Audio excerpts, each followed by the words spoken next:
Nunca es demasiado tarde para ser un artista, de Julia Cameron. Semana 7. Reavivar una sensación de resiliencia. Esta semana indagaremos en las convicciones relativas a un poder superior y exploraremos caminos sencillos hacia el alineamiento espiritual.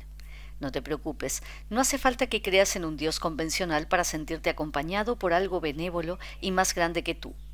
Ese algo benévolo puede llegarte en forma de guía, de inspiración, de sincronicidad.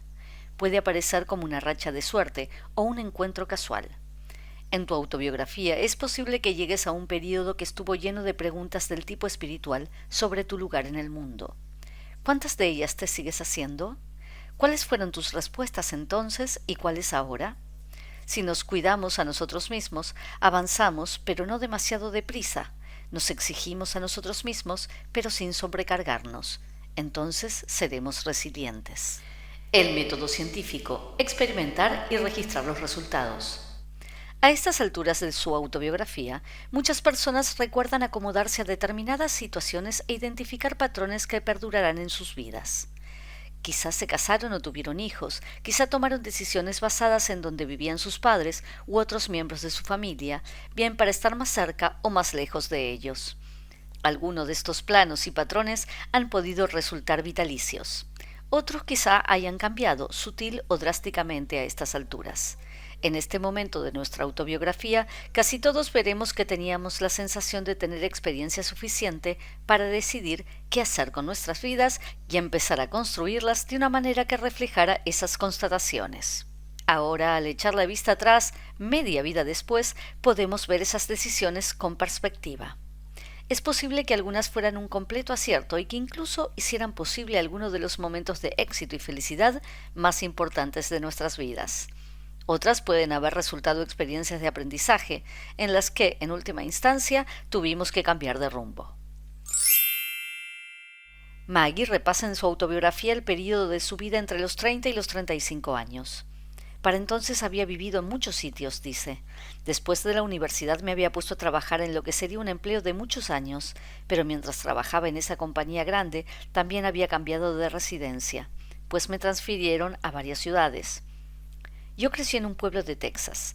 Durante la primera parte de mi carrera profesional viví en San Francisco y terminé en Nueva York, con unas cuantas escalas medias. Sus numerosos traslados dieron ocasión a Maggie de probar estilos de vida diferentes, urbano y rural, de costa oeste y de costa este. Al final decidí que quería vivir en Nueva York, cuenta, y me compré un apartamento allí hace casi 30 años. Sigo viviendo en él. Es un ejemplo de decisión tomada muy conscientemente. Recuerdo cuando me mudé. Lo caro que era todo, lo poco que tenía, pero era propietaria de algo, y eso para mí era fundamental. Nunca me he arrepentido de comprarme este apartamento, y sé que es porque antes de tomar esta decisión probé a vivir en muchos otros sitios y de muchas otras maneras. Maggie está orgullosa de la elección que hizo y de cómo le sigue brindando satisfacción y felicidad al día de hoy, por no hablar de la buena inversión que hizo en términos económicos. Cuando compré el apartamento apenas podía permitírmelo. El vecindario era seguro, pero no estaba de moda. Ahora tengo una propiedad inmobiliaria revalorizada y he amortizado ampliamente mi inversión. Maggie da las gracias a su yo pasado por esta decisión y reflexiona sobre ella. A veces lo atribuía a la simple suerte, pero ahora me doy cuenta de que no fue nada simple ni tuvo que ver con la suerte. A los 20 años yo estaba dispuesta a experimentar, a vivir en casi cualquier sitio. Gracias a esa actitud tan abierta, descubrí lo que me gustaba. Supe que sería feliz en un departamento en Nueva York, pero lo descubrí mediante el método de prueba y error. Sí, cuando llegué a mi apartamento supe que era mi hogar, pero fue porque antes de eso había vivido en muchos sitios que no lo eran. La exposición de Maggie a experimentar y a sopesar los resultados de sus decisiones le resultan hoy de gran utilidad. Ahora que estoy jubilada, tengo la agenda libre por primera vez en décadas, dice pensativa. Parte de mí está muy centrada en no fastidiarla, pero cuando repaso mi pasado, lo cierto es que me sirve de inspiración. Cuando estaba empezando, no me empeñaba en hacerlo bien a la primera. Estaba dispuesta a probarlo todo. Nunca he sido religiosa, pero cuando echo la vista atrás, me impresionan mi fe y mi capacidad de escuchar, de seguir mis instintos. Mi compañía me trasladaba mucho, pero yo era resiliente. Me haría una vida allí, descubriría si me gustaba. En algunos lugares me sentí a gusto, en otros no tanto, pero siempre seguí intentando hacer que mi vida profesional funcionara y lo conseguí. Maggie puede aprender de sí misma cuando era joven a la hora de probar distintos caminos que puedan satisfacerla ahora. Nada más jubilarme me estresaba pensando en qué iba a hacer. Ahora me doy cuenta de que puedo tomármelo con tranquilidad y hacer las cosas poco a poco. Recordarme como cuando era joven me está ayudando a ser paciente con mi yo actual. Hoy Maggie encuentra por todas partes ideas que pueden interesarle. No dejo de pensar que quiero ser más activa, me dice. De momento es lo único que sé, pero tengo un parque cerca de casa, así que eso es un principio. También estoy pensando en apuntarme a clases de spinning y me interesa el karate. En uno de los últimos paseos que di, vi que han abierto un gimnasio nuevo a unas manzanas de casa. ¿Cuánto tiempo tardaría en llegar a ser cinturón negro? Creo que voy a probar todas esas cosas, como habría hecho de joven, a ver qué es lo que me atrae.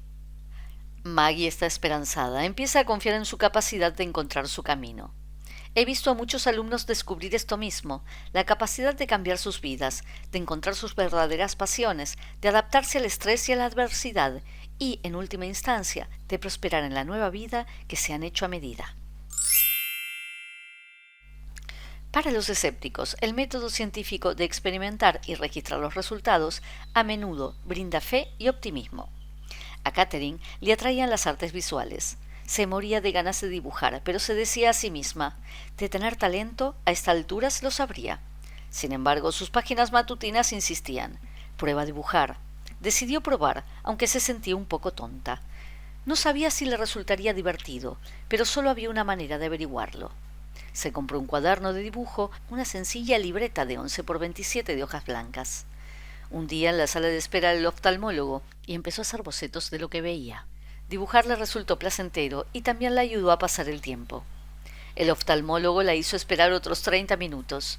En otras circunstancias Catherine se habría irritado, pero con el cuaderno como compañía la espera se hizo corta. ¡Qué divertido!, pensó. De momento me gusta. Al salir del oculista fue a una tienda de juguetes con la intención de comprarle un regalo de cumpleaños a su nieto. La tienda estaba llena y de nuevo tuvo que esperar a que la atendieran. Sacó el cuaderno y dibujó un oso de peluche. Cuando le llegó su turno, eligió ese mismo oso de regalo. Había hecho 2 dibujos y estaba ávida de más. Aquella noche hizo un boceto de un gato dormido en el sofá del sillón. A la mañana siguiente, sus páginas matutinas anunciaban: ¿te das cuenta? ¿No te alegras de haber probado? Cuando salió a dar su paseo, llena del optimismo que le proporcionaba el hecho de dibujar, fue a una tienda de material de bellas artes. Compró un juego de 46 lápices de colores. Dibujar me hace feliz, escribió al día siguiente en sus páginas matutinas. ¿Cómo me alegro de haberlo descubierto? Alan acogió las herramientas con poco entusiasmo. Debido a su formación científica, veneraba la objetividad por encima de todo. Pero lo de las herramientas le sonaba a cuento chino. Tú pruébalas, le insistí, y lleva un registro de los resultados. En otras palabras, experimenta y mantén una mente abierta, lo mismo que hacías cuando trabajabas como científico. Este argumento le pareció razonable, y aunque poco convencido, Alan empezó a escribir las páginas matutinas. A las 6 semanas tuvo que reconocer que las herramientas estaban dando resultado. Me di cuenta de que no tenía la mente abierta. Era como el científico que se niega a poner en práctica determinado experimento, no sea que demuestre la falsedad de su hipótesis predilecta. No sé si estoy preparado aún para llamarla Dios, pero desde luego hay un algo superior que me habla a través de las páginas matutinas. Hace ya 10 años que Alan empezó a trabajar con las herramientas. ¿Las sigues usando?, le pregunté hace poco. Sí, cada vez que me atasco, me contestó. No pude evitar reírme. Para evitar atascos tendría que usar las herramientas de manera consistente. Supongo que sí, me dijo riendo. Desde luego, a estas alturas sé que cada vez que las uso, mi vida mejora para bien. Alan ha tenido que reconocer que los resultados hablan por sí mismos, y es ver para creer. Tarea: el método científico. A estas alturas has probado ya muchas de las herramientas. ¿Qué resultados has notado hasta el momento? ¿Qué herramienta o tarea has evitado o a cuál te has resistido más? A menudo nos resistimos a aquello que nos resultará más satisfactorio. Hazla y deja constancia de los resultados. Tarea: autobiografía, semana 7. Responde. ¿Cuántos años tenías?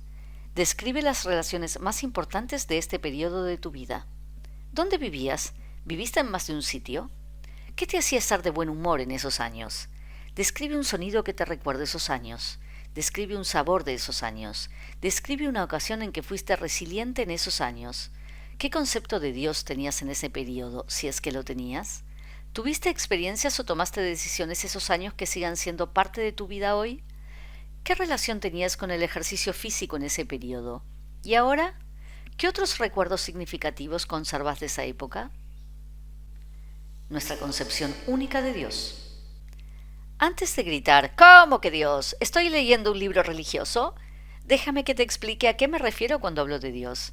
Sí, puede ser un Dios religioso si tienes una relación con uno que te haga feliz, pero puede ser una sensación más general de guía o instinto espiritual. Me gusta pensar en Dios como la dirección correcta. Pienso en Dios como una fuerza benévola, un guía y un protector. En mis páginas matutinas rezo cada día para que me guíe y proteja, y al final de cada día reflexiono y veo que así ha sido. Me educaron en la fe católica, estuve con las hermanas de la Merced, las hermanas de la Caridad, las carmelitas y por fin los jesuitas cuando entré en Georgetown. Las monjas me enseñaron, me orientaron, me regañaron. A esta educación a veces la llamo carril rápido del agnosticismo. Pero cuando dejé de beber en 1978, me dijeron que para permanecer sobria necesitaría un poder superior en el que pudiera creer. Por entonces esa idea me producía bastante rechazo. No concebía hablar de Dios y mucho menos creer en Él. Había tenido dosis suficientes de religión y a lo largo de mi vida no había visto demasiadas pruebas de que hubiera un poder superior presente. Ignoré el consejo de mis amigos sobrios hasta que empecé a comprender que en materia espiritual no estaba tan sola. ¿Creía en un Dios religioso y todopoderoso? Lo había hecho en el pasado, pero ahora no estaba segura de ser capaz. Pero creía que había algo, una fuerza del bien, como si dijéramos, algo benévola, omnipresente. Tal vez.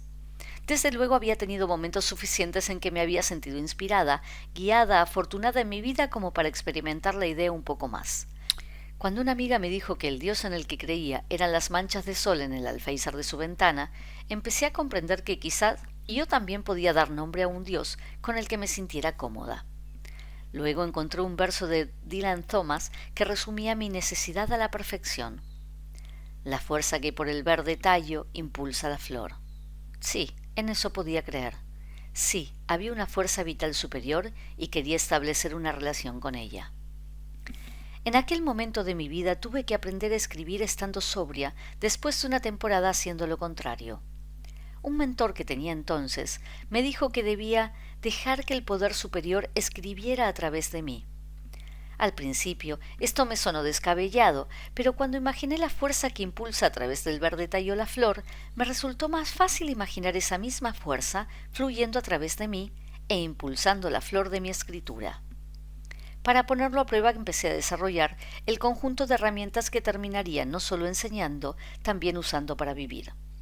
Con la práctica aprendí que mi creatividad florecía cuando dejaba mi ego a un lado y me daba permiso a mí misma para escribir como si estuviera apuntando algo, en lugar de inventando algo. Mi escritura fluía mejor. Las ideas surgían de forma natural y continuada. Estaba escribiendo por primera vez como en colaboración con un ser superior, con lo mejor de mí misma. Aprendí a preguntarme con qué clase de Dios me gustaría colaborar y enseguida pensé, divertido, alegre, lleno de ideas. Después de todo, aquello que creó no solo una flor, sino miles de flores, de copos de nieve y de huellas, todas distintas las unas de las otras, tenía que ser un colaborador excelente. He trabajado con ateos y con personas que profesan una religión concreta.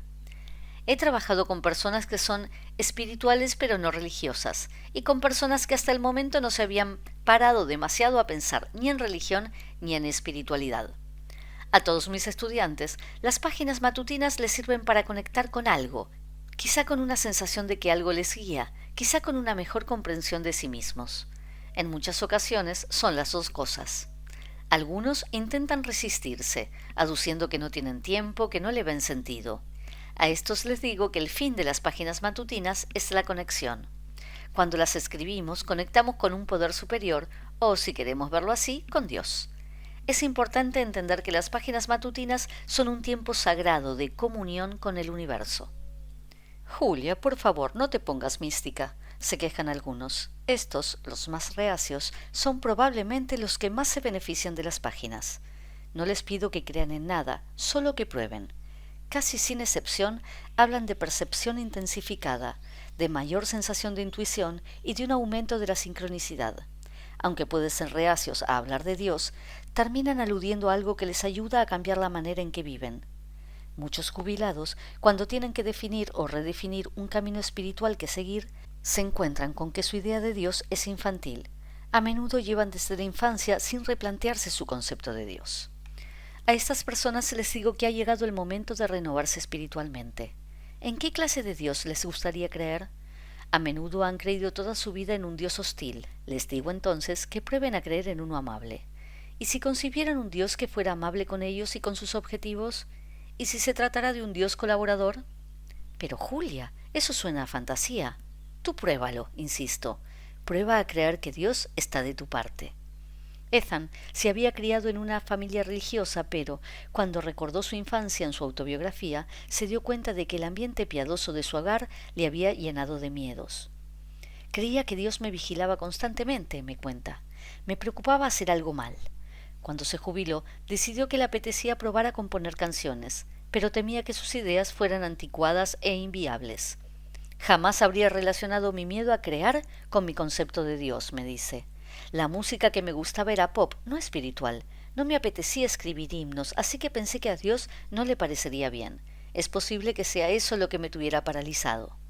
Sí, es posible, y también algo muy común. Crear arte es un acto íntimo, y cuando lo hacemos, si tenemos la sensación de que alguien o algo nos vigila constantemente, es posible que nos autocensuremos antes siquiera de empezar. Cuando Ethan rediseñó su noción de Dios, imaginándolo más como una fuente positiva que la divinidad negativa y temible que tanto respeto le inspiraba, empezó a hacerle ilusión intentar componer canciones. Se sentaba todos los días al piano, escuchaba melodías en su cabeza y las ponía por escrito. Es posible que mis ideas sean buenas, escribió un día en sus páginas matutinas. Es posible que sí vengan de una instancia superior, esté dentro o fuera de mí. Es posible que dé igual de dónde vengan. Al confiar en una fuente de inspiración divina, fuera cual fuera, Ethan descubrió que componía con mayor libertad. Escribir las páginas matutinas es como una plegaria. Le decimos al universo, o a Dios, o a un poder superior, o a la fuerza, o al Tao, que cada quien lo llame como quiera, exactamente lo que nos gusta, lo que nos disgusta, lo que queremos que esté más presente en nuestra vida y lo que queremos que esté menos presente. Establecemos contacto con una herramienta interior que nos guía atentamente y bien. A muchos nos produciría rechazo la idea de decir una plegaria, pero escribiendo las páginas es posible que nos encontremos haciendo algo parecido a rezar. Da igual el nombre que le demos a esta fuerza. Lo que importa es que le prestemos atención. Y si esto lo hacemos todos los días, los resultados son sorprendentes. Por favor, guíame, rezamos, y esa orientación llegará. Puede llegar en forma de corazonada o de intuición. Puede ser una conversación con un desconocido. Lo importante es que esa orientación llega y si estamos receptivos, la oiremos. Al principio, esta idea de que algo nos va a guiar puede parecernos fantasiosa, pero a medida que practicamos ser receptivos, se convierte en una parte necesaria de nuestras vidas. ¿Qué debería hacer con la negatividad de mi pareja?, podemos preguntarnos. La respuesta puede ser: limítate a quererla, no trates de cambiarla. Todas las plegarias se atienden y todas se contestan, aunque en ocasiones las respuestas son sutiles. Puede que nos veamos guiados en una dirección inesperada. Llama a X. Puede que sea la respuesta y como nos parece extraña, repetimos la plegaria. Llama a X. Nuestra intuición insiste. Decimos la plegaria una vez más. Llama a X, oímos, hasta que por fin obedecemos y llamamos a X, quien de forma inesperada nos abre una puerta. A través de las páginas matutinas nos acostumbramos a sintonizar nuestros receptores. Es como si hubiéramos construido una radio espiritual capaz de captar mensajes de lo que podríamos llamar la fuente de energía. De nuevo, da igual el nombre que le pongas. Lo que importa es que así le des la oportunidad de cambiarte. Verónica luchaba contra la depresión y contra una serie de fuentes de estrés en su vida. Le sugerí que pidiera orientación para aquellas cosas en las que se encontrara perdida, pero me dijo que la sola idea le hacía sentirse muy incómoda. Soy atea, me dijo. Le aseguré que daba igual. No tenía que alterar sus creencias ni llamar guía a lo que oyera si no se sentía cómoda con esa clase de lenguaje. Bastaba con que formulara una pregunta en sus páginas matutinas y estuviera atenta a la respuesta. Bueno, lo estoy pasando mal, me dijo, así que lo probaré. Cuando Verónica prestaba atención después de formular una pregunta en sus páginas matutinas, a menudo le llegaban consejos desde algún lugar del más allá fuera de sí misma. ¿Qué debería hacer respecto de mi cuñado? Preguntó en referencia a una relación que le preocupaba. Sé generosa con él, fue la respuesta. ¿Cómo puedo dejar de ser tan derrochadora? Lleva un registro de lo que ganas y lo que gastas, fue el consejo que recibió. Daba igual cuál fuera la pregunta, las páginas siempre tenían la respuesta, o apuntaban a una. Prueba a salir a caminar, le aconsejaron las últimas cuando se quejó de sobrepeso. Prueba a salir a caminar, le aconsejaron de nuevo cuando se quejó de que todas las ideas que se le ocurrían eran sosas. Las páginas continuaron. Cuando seas más activa tendrás las ideas más claras. Tienes muchas ideas, solo necesitas acceder a ellas. Así que Verónica obedeció a sus páginas y se acostumbró a salir a caminar.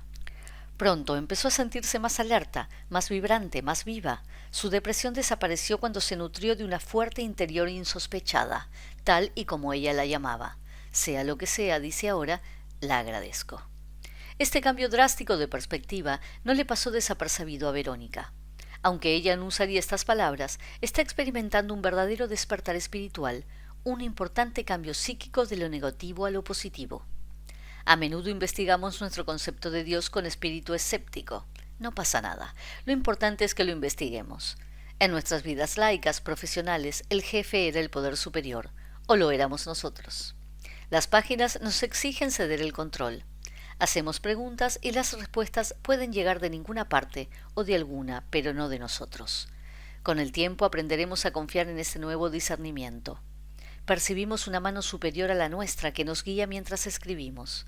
Cuando buscamos orientación, a menudo nos encontramos con que procede de muchos sitios distintos. En otras ocasiones es una conciencia interior y silenciosa. En otras, una coincidencia, las palabras de un desconocido que oímos por casualidad. Poco a poco nos damos cuenta de que siempre nos conduce, nos guía algo. Basta con que pidamos ayuda y permanezcamos atentos a su llegada. Tarea: el concepto de Dios. Es posible que el Dios de nuestra infancia fuera muy distinto al Dios en el que creemos o queramos creer ahora. Sin pensarlo demasiado, enumera 10 rasgos del Dios de tu infancia. El Dios de mi infancia era hombre, crítico, católico, controlador, etc. A continuación, enumera 10 rasgos de un Dios de la creatividad diseñado por ti mismo. Me encantaría que mi Dios fuera creativo, alegre, que me guiara, accesible, etc. Tarea: pedid y se os dará. Ahora que has diseñado tu propio Dios de la creatividad, prueba a pedirle ayuda. Hay a quienes les gusta formular una petición por la noche y estar atentos a la respuesta por la mañana. Hay quienes salen a pasear con una pregunta en mente. Quizá te guste escribir tu pregunta en las páginas matutinas y esperar la respuesta. Tal vez prefieras probar los 3 métodos. Lo importante es que pruebes a tener la mente abierta. Las respuestas que oirás pueden sorprenderte e iluminarte. Invertir en ejercicio físico. Demasiadas veces nos decimos a nosotros mismos que es demasiado tarde para empezar a hacer ejercicio. Nos resignamos a no tener un cuerpo en forma. Pero los médicos dicen que nunca es tarde para empezar a ejercitarlo.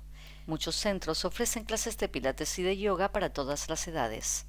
Casi todos podemos caminar y caminar también ayuda a estar en forma. Tengo un cachorro al que le encanta pasear. Cuando me pongo las deportivas, empieza a hacer cabriolas de la emoción. Cuando cojo su correa se extasía. Es una perra joven y el ejercicio la hace feliz. Alterno caminar con correr. Un día, mientras corría, vimos un cuervo volar bajo carretera adelante. «Venga», parecía decir, «puedes ir más deprisa». Pero yo no quería ir más deprisa. Quería fijarme un ritmo suave que no me costara seguir. Así que caminamos 10 pasos y luego corrimos 20. Luego caminamos 10 pasos más y corrimos otros 20. La ruta es un camino de tierra que discurre entre pinos. Mi perra ya conoce el camino. Cuando hay una curva a la izquierda, ella tuerce, y yo también. Basta con un ritmo suave. Me digo a mí misma que soy una principiante del fitness. La otra noche, en una tienda de comida saludable, compré fresas y una revista para corredores. La revista fue toda una inspiración. ofrecía consejos sobre cómo mejorar gradualmente el ritmo y la forma física. La leí con avidez. Aunque principiante, decidí que podía considerarme ya una corredora. Pensé en llamar a mi amigo Dick y contarle que había empezado a entrenar un poco. Dick tiene 72 años y desde los 50 ha corrido 6 maratones. A menudo corre 9 o 10 kilómetros solo para quitarse el gusanillo. En otro tiempo fui bastante corredora. Luego, por razones que ya no puedo explicar, dejé de correr. Quizá fue porque vivía en Manhattan. Sea como fuera, ahora estaba preparada para volver. Santa Fe es una ciudad para corredores. Corren por los caminos de tierra, suben colinas, algunos incluso se atreven con la montaña que conduce al valle de esquí. Los miro, admirada e inspirada. El ejercicio físico despierta nuestras vibraciones, como diría mi amiga Sonia Coquette. Nos despeja la mente y nos conecta con una fuente de apoyo espiritual. Salir, respirar aire puro y permitir que suba nuestro ritmo cardíaco nos da un optimismo y una satisfacción que nos acompañan el resto del día. Algunos, como Dick, son atletas de toda la vida. Otros, como yo, lo hemos sido por temporadas. Antes de jubilarse, Erlyn había sido profesora de música en la universidad. He estado años sin hacer ejercicio, dice. Alguna vez, durante la veintena y la cuarentena, me apunté a un gimnasio, pero ahora que he cumplido los 60, soy prácticamente una principiante. Hace poco, el médico le dijo a Erlyn que tenía el colesterol un poco alto, casi lo bastante para requerir medicación. Eso me asustó, explicó Erlyn. Hasta ahora siempre he tenido una salud bastante buena, pero la idea de que estoy en momento en que quizá necesite medicación me puso alerta. Ya no era una cuestión de perder 10 kilos por vanidad, se trataba de mi salud, y me di cuenta de que solo tengo un cuerpo. Sé que puedo hacer algunos cambios en la dieta, pero lo que de verdad necesito es ejercicio físico. Consciente de que tenía que empezar de cero, Erlyn decidió visitar los gimnasios de su zona y ver qué tenían que ofrecer. La recibieron con los brazos abiertos y abundante información. Nunca he aguantado mucho tiempo en el gimnasio, y lo dije de entrada, cuenta. Todos me animaron mucho. Resulta que nunca me había quedado el tiempo suficiente para comprobar que la gente que hace mucho ejercicio tiende a ser optimista. Es divertido. Fueron de lo más cordial. Tras sopesar las opciones, Erlyn decidió apuntarse al gimnasio más grande de la ciudad. La cuota mensual era un poco más cara, dice, pero en cuanto puse un pie dentro supe que querría volver. Olía a eucalipto, tenía piscina y clases de muchas cosas. Los vestuarios eran preciosos y tengo que admitir que el baño turca y el sauna me tentaron. Erlyn hizo una cosa muy sabia.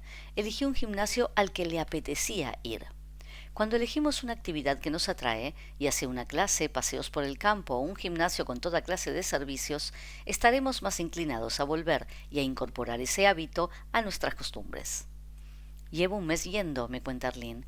Voy a 2 clases semanales y luego intento caminar, ya sea en la pista cubierta o al aire libre. Si hace un buen tiempo, unas cuantas veces a la semana. Trataré de ir subiendo el ritmo, pero de momento estoy haciendo más ejercicio que nunca en mi vida y me siento otra persona. La clase de aquagym me cuesta, pero la disfruto y me digo que cuando termine puedo ir un rato al baño turco.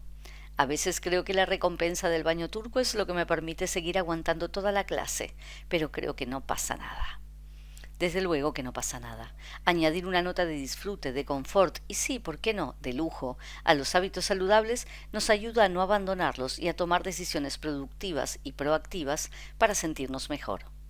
Tal y como escribe la doctora Michelle May en su libro Eat What You Love, Love What You Eat, come lo que te gusta, disfruta lo que comes, los beneficios del ejercicio físico son enormes e incorporarlos a nuestra vida es una de las mejores recetas que podemos hacernos a nosotros mismos.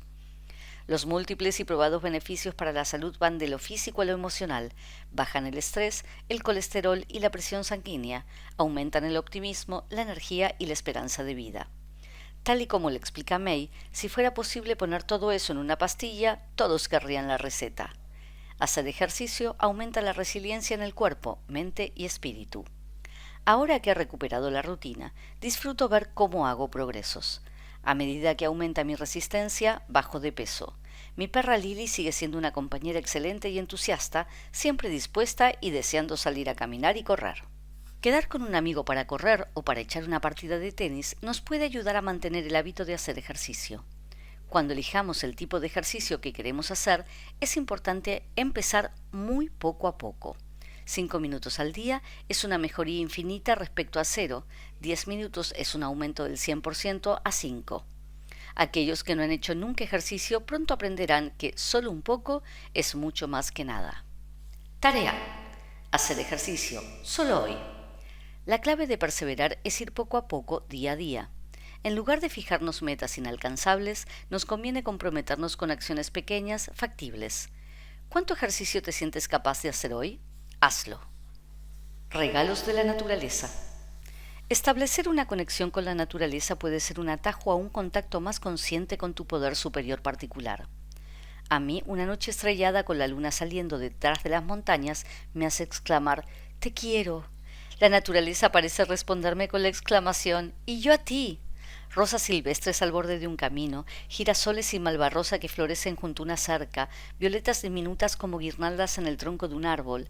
Cada detalle de la creación inspira la mía propia. El cachorro que dormita al sol, el caballo que pasta en el prado, un gatito que juega con un ovillo, todo me llena de asombro. En la calle de una ciudad, el cocker spaniel que tira de su correa, el Shar-Pei con su mueca de payaso y el pitbull que trota junto a su amo me hechizan con las maravillas de la tierra. La espuma rosa de un cerezo, el verde reluciente de un sauce y el maravilloso dorado de un álamo que se vuelve encantado me recuerdan cada día que mis esfuerzos por conectar con el mundo tienen una generosa recompensa. El mundo es maravilloso y debemos disfrutar sus múltiples bellezas. Brenda Lynn, mi amiga ministra de la iglesia, pasó hace poco 8 días sola en la naturaleza, sin alimentos, solo agua, en busca de visiones divinas. No pasé nada de miedo, cuenta alegre. Al revés, sentí muy intensamente la presencia divina. No tenemos que pasar 8 días solos en la naturaleza para conectar con sus maravillas, aunque la reflexión de Brenda Lynn, después de su audaz empresa, es iluminadora. El tiempo que pasé en contacto con la naturaleza avivó mi espiritualidad, dice. Cuando nos esforzamos por conectar con el mundo natural, conectamos inevitablemente con la fuerza que ayudó a crearla, con independencia de cómo queramos llamarla. Helen había tenido una carrera profesional dilatada y provechosa como contable. Asesoraba a importantes personas del mundo de los negocios. Cuando se jubiló, descubrió que echaba de menos los días estresantes dedicados a solucionar problemas. Para llenar sus horas, empezó a caminar a diario. «¡Madre mía!», exclamó para sí cuando vio una garza azul. «¡Qué preciosidad!», murmuró al ver un mirlo de alas rojas. Caminó 1,5 kilómetros, un recorrido que a menudo había hecho sin fijarse. Pero ahora, al hacerlo paseando, apreció la belleza en el paisaje. Un mes después de empezar sus paseos diarios, se compró unos prismáticos de mucha potencia y se dedicó a observar lo que la rodeaba. Descubrió el nido de la garza azul y vio unos anades reales entre unos arbustos. Luego, en sus páginas matutinas, catalogaba la belleza que había visto en el mundo natural. «Esa belleza siempre me ha rodeado», me dijo cuando la llamé por teléfono para preguntarle qué tal llevaba la jubilación. «Ahora tengo tiempo de fijarme en ella». Cuanto más caminaba Ellen, más tiempo ansiaba pasar en la naturaleza. Empezó a embarcarse en pequeñas aventuras. Una excursión al valle de esquí antes de las nieves, cuando los álamos parecen arder con los colores del otoño.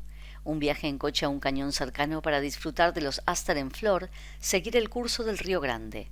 Estas expediciones la llenaban de felicidad. «Ayer vi un halcón», me contó maravillada. «Sobrevolaba las fuentes termales y al verlo casi tuve la sensación de volar yo. La semana pasada conduje al norte, al punto donde se encuentran los 2 ríos, y adentro del coche sentí el poder de la corriente. Me hizo decidirme a escribir un blog. Mis incursiones en la naturaleza me proporcionan un motivo para escribir». Cuando conectamos con la naturaleza, tenemos algo que compartir. Cuando conectamos con la naturaleza, establecemos nuevas conexiones con quienes nos rodean, con nuestro pasado y con nuestro futuro. Nuestro mundo se expande. La actividad de la naturaleza que siempre resulta gratificante y se puede hacer en casa es la jardinería. Pasatiempo de muchos jubilados que de pronto se encuentran con que les sobran horas, la jardinería es una fuente inagotable de belleza y satisfacción. Cuando Isabel dejó de enseñar, llenó el jardín trasero de su casa de flores y pasó muchas horas felices cuidando y disfrutando de su cosecha. El jardín de la abuela, como lo llamaban sus nietos, era un lugar mágico lleno de pensamientos y rosas. Isabel enseñó a sus nietos a prensar flores y a plantar bulbos. Si hoy le enseñas a cualquiera de sus nietos un pensamiento, se siente transportado de inmediato a aquel jardín encantado de una pequeña calle de Indiana. Thomas Berry escribió que la jardinería es participar activamente en los misterios más profundos del universo. Más de un jardinero estará de acuerdo con esto. Conectar, literal y directamente, con la tierra proporciona una paz y una perspectiva de las cosas que no se adquieren con facilidad. Frank sabía que quería hacer jardinería, pero no acababa de decidirse entre plantar flores u hortalizas. ¿Por qué no plantas las dos?, le sugirió su mujer, y eso hizo Frank.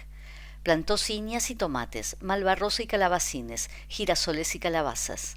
Las tardes que pasaba trabajando en el jardín le daban gran satisfacción. Se enorgullecía de su pasatiempo y su mujer disfrutaba de las flores frescas que proporcionaba. Las hortalizas que cultivaba eran frescas y deliciosas. No había ni punto de comparación con las compradas en una tienda.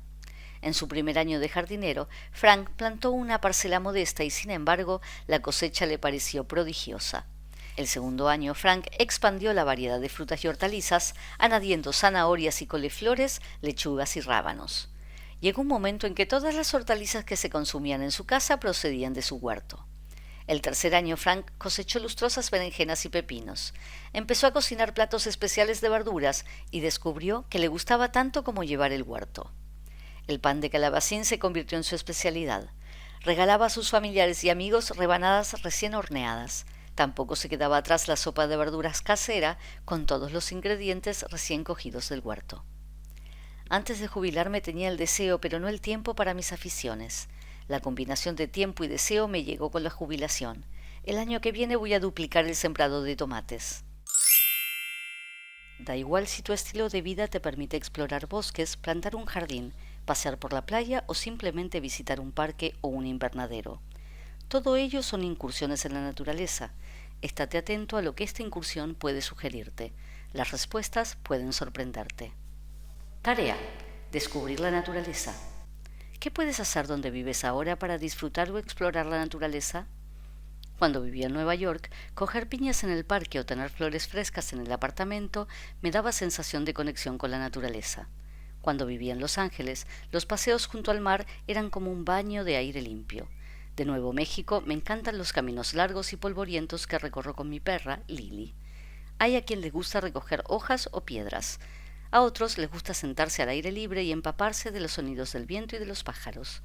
Escoge algo que puedas hacer y fíjate en si conectar de forma activa con la naturaleza te hace sentirte más cerca de una fuente de energía superior. Sincronicidad. El ya fallecido gran mitógrafo y profesor Joseph Campbell animaba a sus alumnos a perseguir su felicidad. Les decía que así encontrarían sincronicidad, algo que definía como una mano tendida. Perseguid lo que os haga felices, decía, y el universo os abrirá puertas. Ya octogenario, cuando le llegó la fama, tenía en su haber décadas de experiencia docente con las que respaldar sus teorías.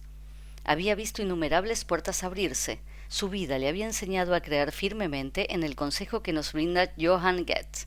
Si piensas que puedes hacer una cosa o crees que puedes, hazla, porque en las acciones hay magia, gracia y poder. Me viene a la cabeza otra cita, esta vez del explorador escocés Joseph Murray. Existe un hecho elemental y pasarlo por alto ha malogrado muchos grandes planes. Es este: cuando tú te comprometes, el universo también se pone en marcha. Cuando escribimos las páginas matutinas, estamos estableciendo contacto con el universo. Le estamos hablando a un ente benévolo de nuestras necesidades, metas y deseos concretos. Es como si fuéramos en una balsa que cabecea en las olas. Cuando escribimos las páginas, enviamos una señal que revela nuestra ubicación precisa y permite que nos rescaten. Al poco de contactar con el universo se pone en contacto con nosotros. Empezamos a experimentar sincronicidad. Estamos, cada vez más, en el lugar indicado para que se hagan realidad nuestros deseos. Cuando enseño y explico a mis alumnos el concepto de sincronicidad, al principio en ocasiones me dicen que es demasiado bonito para ser cierto. No quieren parecer crédulos y protestan. «Pero Julia, ¿de verdad crees que el universo nos abre puertas?» Les digo que sí, les pido, no que me crean, sino que estén atentos a los ejemplos de sincronicidad que se encontrarán a partir de ese momento. Para Eva, buscar la sincronicidad se convirtió en un juego. En sus páginas matutinas enumeró los frentes en los que necesitaba ayuda. Algunos parecían importantes, otros casi insignificantes. Acababa de mudarse a una ciudad nueva y necesitaba encontrar una peluquería de confianza. Un día, en una conferencia sobre arte minimalista, se encontró sentada al lado de un hombre atractivo que se mostró de lo más comprensivo con su situación de recién llegada a la ciudad. Aunque sintiéndose un poco tonta, Eva le confesó que su principal preocupación era encontrar una peluquería. El hombre se rió. «Soy peluquero», le dijo. Eva se quedó con su teléfono y al día siguiente llamó para pedir cita. Necesitaba un tratamiento específico para su pelo rizado. «Esa es mi especialidad», le dijo el apuesto peluquero. Le dio cita para el día siguiente y aunque Eva tenía dudas, todo le parecía demasiado fácil, salió de la peluquería con una preciosa melena suavemente rizada. «Estoy feliz de haberla encontrado», dice. «Sé que suena frívolo y es una típica cosa que habría considerado una petición nada espiritual, pero quizá es que todas las peticiones valen. Estoy aprendiendo que en las páginas matutinas se puede pedir de todo y de la manera que quiera. Soy más humilde y tengo más fe. Estoy dándole vueltas a qué pedir la próxima vez y tengo muchas ganas de ver qué pasa». Registro semanal. ¿Cuántos días has hecho las páginas matutinas? ¿Qué tal fue la experiencia? ¿Has tenido cita con el artista? ¿En qué consistió? ¿Has descubierto algo en tu autobiografía que te gustaría explorar en una cita con el artista? ¿Has dado paseos? ¿Notaste alguna cosa cuando los dabas? ¿Cuántos ajás has tenido esta semana? ¿Has experimentado sincronicidad esta semana? ¿En qué consistió? ¿Te hizo sentirte más humilde, conectado de alguna manera con un poder superior? ¿Qué descubriste en tu autobiografía que te gustaría explorar con mayor profundidad? ¿Cómo te gustaría hacerlo? Como siempre, si tienes un recuerdo especialmente significativo al que necesitas dedicar más tiempo pero no estás aún seguro de qué pasos dar, no te preocupes, sigue avanzando.